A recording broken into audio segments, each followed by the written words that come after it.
কামরুল ইসলাম ওরফে জলিল ওরফে ডিজে কামরুল ওরফে ডান্স কামরুল, যার বয়স ৩৭ বছর। ২০০১ সালে কুমিল্লা থেকে ঢাকায় এসে রিকশা চালানো শুরু করেন। পরে একটি বেসরকারি কোম্পানির পণ্য ডেলিভারি ভ্যানের চালক হিসেবে চাকরি নেন। কয়েক বছর পর একটি ডান্স গ্রুপের সাথে যুক্ত হন তিনি। এরপর হাতের ঝিল এলাকায় নিজেই গড়ে তুলেন একটি ডান্স ক্লাব। উঠতি বয়সী মেয়েদের নাচ শিখিয়ে বিনোদন জগতের রঙিন স্বপ্ন দেখাতেন তিনি। পরে সেই তরুণীদের ভারতে পাচার করে দিতেন। আর এই পাচার কাজ করতে গড়ে তোলেন একটি চক্র। এই চক্রটি এ পর্যন্ত শতাধিক নারীকে পাচার করেছে বলে দাবি র্যাপিড অ্যাকশন ব্যাটালিয়ন র্যাবের। বিদেশে পাচারের আগে তরুণীদের নিজেদের সেফ হাউসে আটকে রাখত মানব পাচারকারীরা। এরপর সুবিধামতো সময়ে তাদেরকে পাচার করে দেয়। এমন ২৩ তরুণীকে সম্প্রতি রাজধানীর মিরপুর, উত্তরা ও তেজগাঁও এবং চুয়াডাঙ্গার জীবননগরে দুটি চক্রের সেফ হাউসে রাখা হয়েছিল। তবে পাচার হওয়ার আগেই শুক্রবার রাতে তাদের উদ্ধার করেছে র্যাপিড অ্যাকশন ব্যাটালিয়ন র্যাব 4। একই সঙ্গে মানব পাচারকারী দুটি চক্রের ২ হোতা সহ ১১ সদস্যকে গ্রেফতার করা হয়। শনিবার র্যাব 4-এর মিরপুর কার্যালয়ে আয়োজিত সংবাদ সম্মেলনে এসব তথ্য জানানো হয়। গ্রেপ্তারকৃতদের কাছ থেকে ৫৩টি পাসপোর্ট, ২০টি মোবাইল ফোন, ৮ বোতল বিদেশি মদ, ২৩ ক্যান বিয়ার ও মানব পাচার সংশ্লিষ্ট গুরুত্বপূর্ণ নথিপত্র জব্দ করা হয়েছে। ওই ২ চক্রের মধ্যে কামরুল একটি চক্রের হোতা। সংবাদ সম্মেলনে র্যাবের দাবি, ভারত এবং মধ্যপ্রাচ্যে মানব পাচার করে এমন দুটি চক্রের সন্ধান পায় তারা। দেশের বিভিন্ন জেলা থেকে সম্প্রতি ২৩ নারীকে পাচারের প্রক্রিয়া করেছিল ওই ২টি চক্র। একটি চক্রের নেতৃত্ব দেন ডান্স কামরুল।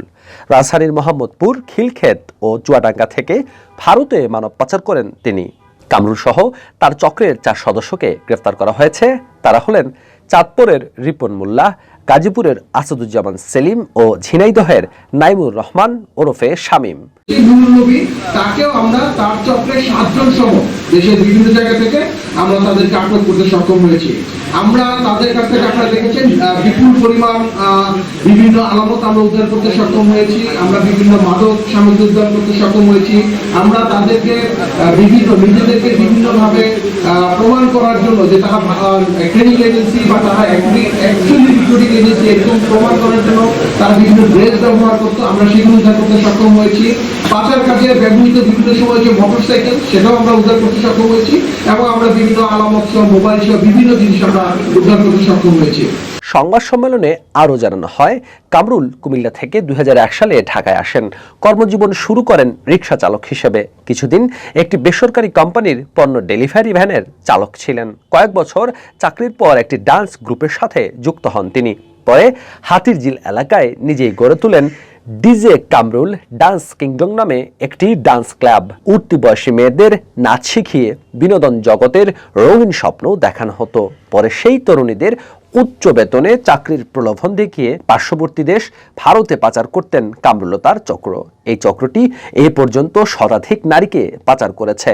সংবাদ সম্মেলনে র্যাবের আইন ও গণমাধ্যম শাখার পরিচালক কমান্ডার খন্দকার আল মঈন জানান, কামরুল বেশ কয়েকবার পার্শ্ববর্তী দেশে ভ্রমণ করেন। সেখানকার নারী পাচারকারী চক্রের সঙ্গে সখ্যতা গড়ে ওঠে তার। ২০১৯ সালের এপ্রিল মাসে তিনি তার ডান্স ক্লাবের এক নারীকে পার্শ্ববর্তী দেশের বিউটি পার্লারে অধিক বেতনে চাকরির প্রলোভন দেখিয়ে পাচার করেন।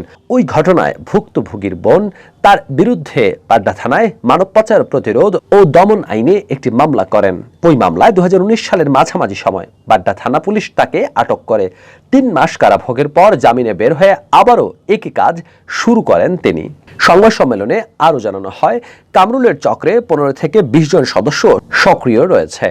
২০১৯ সাল থেকে চক্রটি মানব পাচার করে আসছে। বিভিন্ন জেলা থেকে উঠতি বয়সী মেয়েদের নানা প্রলোভনে ঢাকায় আনা হয়। তাদের বেপরোয়া জীবনযাপনে অভ্যস্ত করে তোলা হয়। পরে তাদের ভারতে চাকরির কথা বলে পাচার করা হতো। এর আগে পরিকল্পনা মোতাবেক বিভিন্ন সীমান্তবর্তী জেলায় অবস্থিত সেফ হাউসে রাখা হতো তাদের। পরবর্তীতে সেফ হাউসে থাকা অবস্থায় তাদের কাছ থেকে মোবাইল কেড়ে নিয়ে বন্ধ করে দেওয়া হতো। অপর চক্র সম্পর্কে র্যাবের দাবি, বনানী, পল্লবী, উত্তরা ও তেজগাঁও থেকে মধ্যপ্রাচ্যে মানব পাচার চক্রের হোতা লক্ষ্মীপুরের নূর নবী ভূঁইয়া রানা সহ তার চক্রের সদস্য নোয়াখালীর আবুল বাশার, লালমনিরহাটের আল ইমরান, কুমিল্লার মনিরুজ্জামান, প্রমোদ চন্দ্র দাস, পিরোজপুরের শহীদ শিকদার ও গোপালগঞ্জের টোকনকে গ্রেফতার করা হয়েছে। রানা লক্ষ্মীপুরের একটি কলেজ থেকে 1996 সালে উচ্চ মাধ্যমিক পাশ করেন। 1996 সালে তিনি ঢাকায় এসে একটি বেসরকারি কোম্পানিতে চাকরি শুরু করেন। 1998 সালে শ্রমিক ভিসায় চলে যান ওমান।